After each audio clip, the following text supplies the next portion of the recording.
Halo semuanya, pernah nggak sih kepikiran kalau kita tiba-tiba ditangkap atau ditetapkan jadi tersangka? Terus ternyata prosesnya nggak sesuai aturan. Nah, tenang, di Indonesia ada yang namanya pra-peradilan yang bisa jadi penyelamat pertama buat ngecek apakah proses hukumnya sudah benar atau belum. Sebelumnya, perkenalkan nama saya David William Malkan dengan NIM 205230399. Mata kuliah LKH 4 Litigasi Pidana dengan dosen pengampu Dr. Heri Firmansyah SH MHum MPA. Nah, di video ini kita bakal bahas apa itu pra-peradilan, kenapa sistem ini penting banget buat jaga hak asasi manusia, dan gimana sih cara kerjanya. Gak cuma teori, tapi kita juga bakal bahas beberapa kasus nyata yang terjadi biar makin kebayang gimana penerapan di dunia nyata. Nah, langsung aja kita masuk ke pembahasannya. Yuk kita kenal lebih dalam sistem pra-peradilan pidana di Indonesia. Sistem pra-peradilan pidana merupakan bagian dari proses hukum pidana yang bertujuan untuk menjamin perlindungan hak asasi manusia, mencegah terjadinya penyalahgunaan wewenang oleh aparat penegak hukum, serta memastikan bahwa proses berlangsung sesuai dengan prinsip-prinsip keadilan. Dalam sistem hukum Indonesia, pra-peradilan diatur dalam Kitab Undang-Undang Hukum Acara Pidana atau biasa yang disebut dengan KUHP, khususnya dalam pasal 77 hingga sampai pasal 83. Kegiatan pra-peradilan secara umum adalah mekanisme hukum yang memberi kewenangan kepada pengadilan negeri untuk memeriksa dan memutus mengenai sah atau tidaknya suatu penangkapan, penahanan, penghentian penyidikan atau penuntutan, serta permintaan ganti rugi dan rehabilitasi oleh pihak yang perkaranya dihentikan. Tujuan utamanya adalah untuk menjamin agar proses hukum berjalan dengan adil dan akuntabel. Nah, objek pra-peradilan pidana meliputi beberapa aspek penting, yaitu adalah 1. Sah atau tidaknya penangkapan dan penahanan oleh penyidik atau penuntut umum. 2. Sah atau tidaknya penghentian penyidik atau penuntutan. 3. Permintaan ganti rugi atau rehabilitasi oleh tersangka atau terdakwa. 4. Sengketa kewenangan antara lembaga penyidik. Lanjutnya, contoh konkret dari pelaksanaan pra-peradilan adalah kasus Komjen Budi Gunawan pada tahun 2015. Dalam kasus tersebut, penetapan tersangka terhadap Budi Gunawan oleh Komisi Pemberantasan Korupsi atau biasa disebut dengan KPK digugat melalui mekanisme pra-peradilan di Pengadilan Negeri Jakarta Selatan. Hakim kemudian memutuskan bahwa penetapan tersangka tidak sah karena tidak memenuhi prosedur hukum yang benar. Kasus ini menjadi tonggak penting karena menunjukkan betapa besar pengaruh lembaga pra-peradilan dalam mengoreksi tindakan penegak hukum. Nah, dalam praktiknya, pra-peradilan seringkali menjadi sarana kontrol terhadap kekuasaan penyidik dan penuntut umum. Namun, efektivitas ini juga kerap dipertanyakan karena keterbatasan objek yang dapat diuji. Sebagai contoh, Mahkamah Konstitusi melalui putusan nomor 21 garing PUUU 12 garing 2014 memperluas objek pra-peradilan dengan memasukkan penetapan tersangka sebagai objek yang dapat diuji, yang sebelumnya tidak pernah dalam KUHP. Meskipun demikian, sistem pra-peradilan tetap merupakan bagian penting dalam menjaga keseimbangan antara kepentingan penegak hukum dan perlindungan hak asasi manusia. Dengan adanya mekanisme ini, individu yang merasa haknya dilanggar dapat memperoleh keadilan lebih awal sebelum proses peradilan pidana berjalan lebih jauh.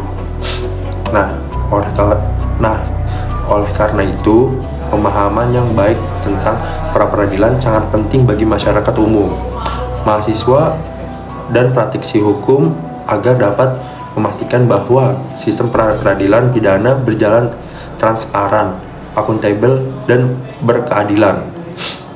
Dan selain itu, ada pun asas-asas yang mendasari pra-peradilan sebagai mekanisme pengawasan terhadap tindakan aparat penegak hukum berlandasan pada beberapa asas penting, yaitu diantara lain adalah satu, asas legalitas, yaitu segala tindakan aparat penegak hukum harus berdasarkan hukum yang berlaku.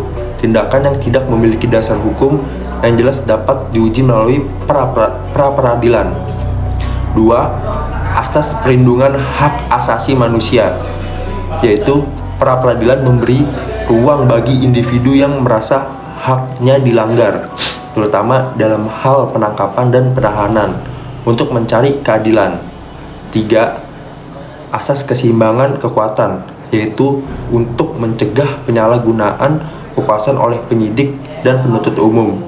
Pra-peradilan memberi mekanisme check and balance. 4.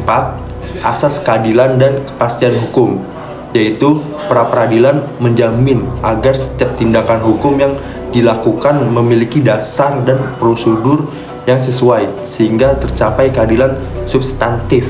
Nah, selanjutnya keterbatasan kewenangan hakim, yaitu hakim pra-peradilan hanya memiliki wewenang terbatas dan tidak dapat menyelidiki substansi perkara, hanya proseduralitasnya saja. Nah, selanjutnya lagi inkonsistensi putusan, yaitu seringkali terdapat perbedaan dalam pertimbangan hakim terhadap kasus serupa sehingga menimbulkan ketidakpastian hukum. Nah, selain itu, untuk meningkatkan efektivitas dan integritas sistem pra-peradilan, beberapa upaya reformasi yang dapat dilakukan antara lain adalah revisi KUHP untuk memperluas kewenangan pra-peradilan, termasuk evaluasi terhadap substansi penyidikan. Selanjutnya, pelatihan bagi hakim agar memiliki pemahaman mendalam tentang proses penyelidikan dan penuntutan. Nah, selanjutnya penguat kode etik penegak hukum untuk menghindari penyalahgunaan prosedur hukum.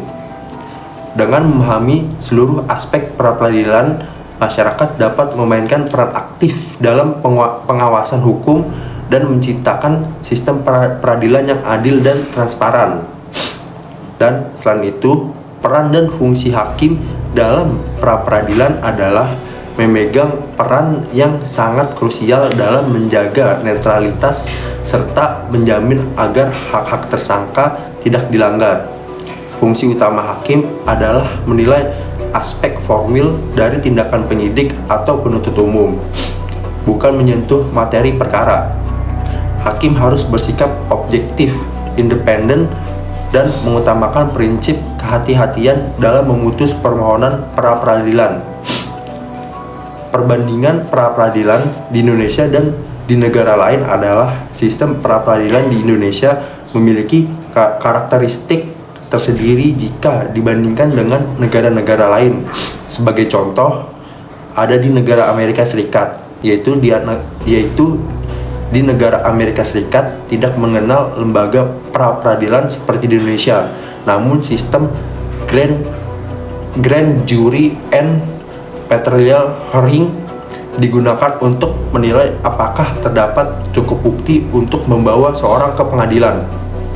Nah, selanjutnya ada di negara Belanda juga. Nah, di Belanda ini menggunakan sistem rechter komisaris atau hakim penyidik yang turut mengawasi proses penyidikan sejak awal sehingga peran pengawasan berlangsung lebih menyatu dalam proses hukum.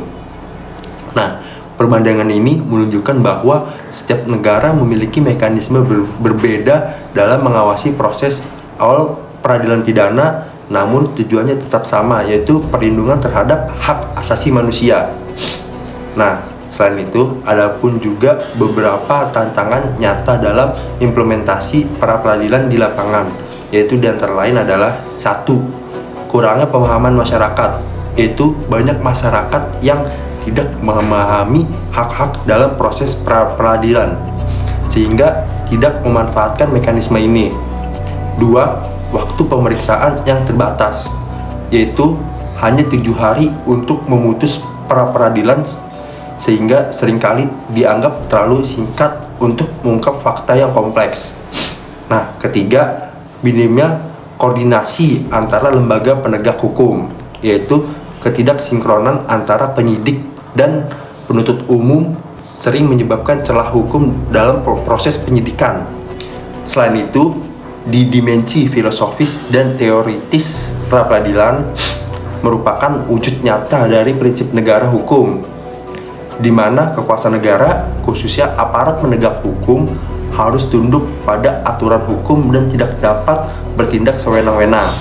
Dalam teori hukum, pra-peradilan mencerminkan penerapan teori due process of law yang menekankan pentingnya proses hukum yang adil dan berimbang bagi setiap warga negara, terutama yang sedang berhadapan dengan sistem peradilan pidana. Dan selain itu juga ada peran advokat dalam pra-peradilan, memiliki peran strategis dalam pengajuan dan pembelaan pra-peradilan.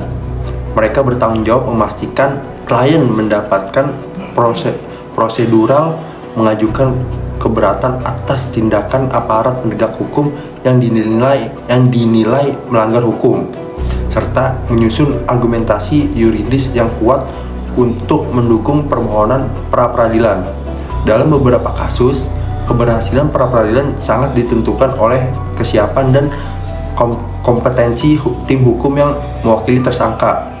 Selain itu, kaitan pra-peradilan dengan hak konstitusional untuk mendapatkan perlindungan hukum dari tindakan sewenang-wenang negara merupakan hak konstitusional yang dijamin oleh Undang-Undang Dasar 1945.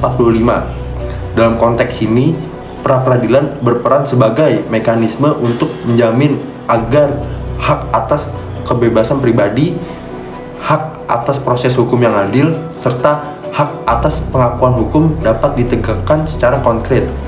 Oleh karena itu, keberadaan pra-peradilan merupakan manifestasi langsung dari pemenuhan hak-hak konstitusional warga negara. Meskipun telah mengalami beberapa perkembangan, regulasi mengenai pra-peradilan dalam KUHP ini dinilai masih terbatas dan memerlukan pembaruan. Salah satu urgensinya adalah untuk mempertegas batasan dan perluas objek pra-peradilan secara normatif, memperkuat posisi hakim pra-peradilan agar tidak mudah diintervensi, serta mengatur lebih lanjut mekanisme teknis pelaksanaan sidang pra-peradilan secara transparan. Putusan pra-peradilan tidak hanya dampak pada proses hukum individu, tetapi juga memiliki implikasi sosial dan politik yang luas. Misalnya, dalam kasus berprofil tinggi, putusan pra-peradilan seringkali menjadi sorotan publik dan menimbulkan perdebatan di masyarakat. Hal ini menunjukkan bahwa pra-peradilan tidak hanya berfungsi secara yuridis, tetapi juga memiliki dimensi sosiologis yang dapat mempengaruhi persepsi masyarakat terhadap sistem peradilan pidana.